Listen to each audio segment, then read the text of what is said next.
The online dictionary defines peace of mind as a state of calmness and tranquility, a freedom from worry and anxiety.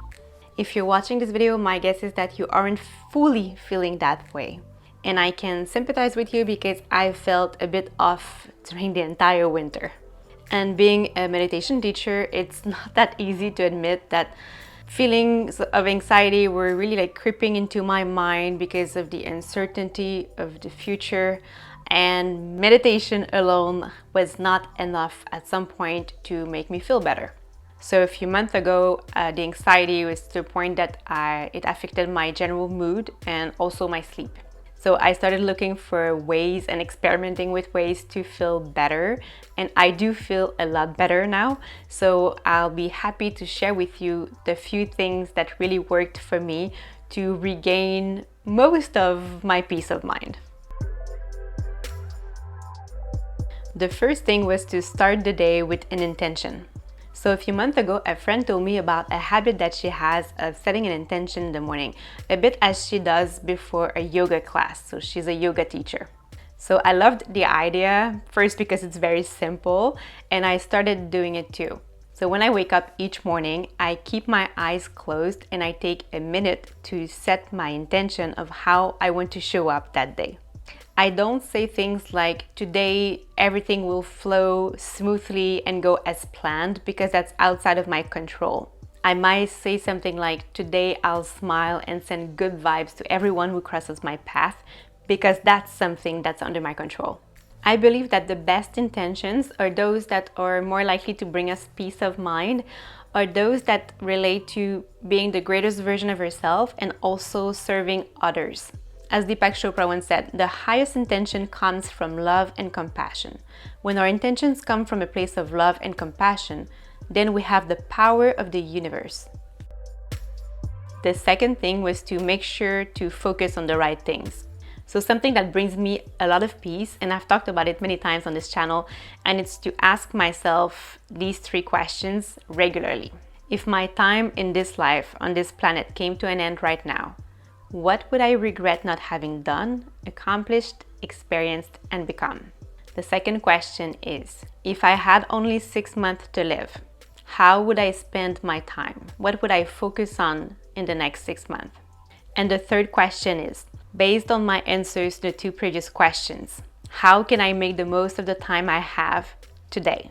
And answering these questions make me feel a lot more at peace, because it reminds me of what's truly important and what matters, while making my more mundane problems a lot less important.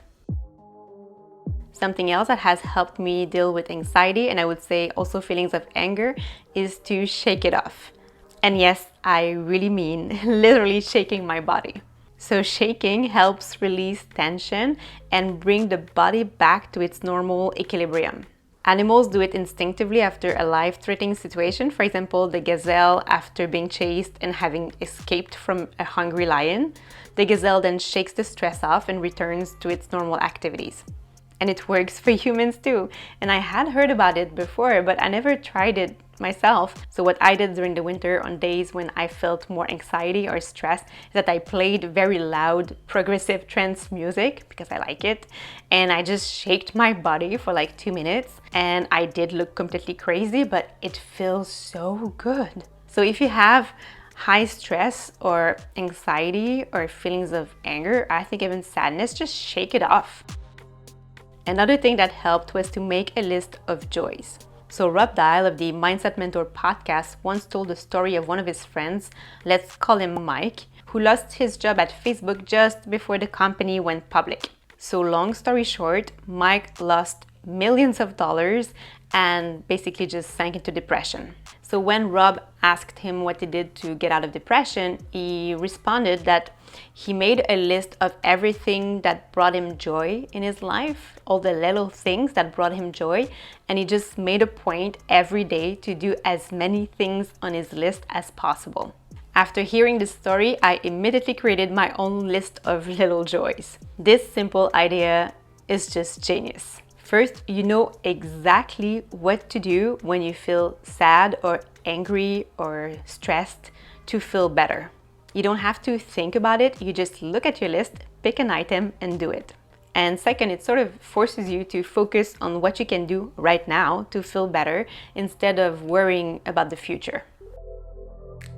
Another thing was to actively get out of victim mode. So there's a quote from Mark Twain that I really like, and it's, "I've had a lot of worries in my life, most of which never happened."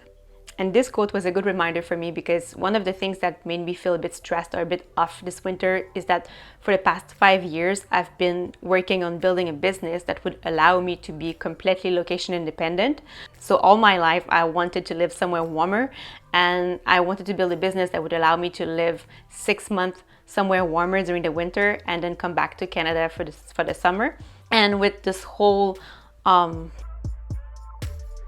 I just don't know if it's going to happen. I just don't know if that's going to happen. So I started to imagining all these scenarios of how my entire life might not be what I wanted it to be and so on. And this was just not helpful. This type of anxiety doesn't lead anywhere. You kind of go in circle in your mind, but you don't really find solutions.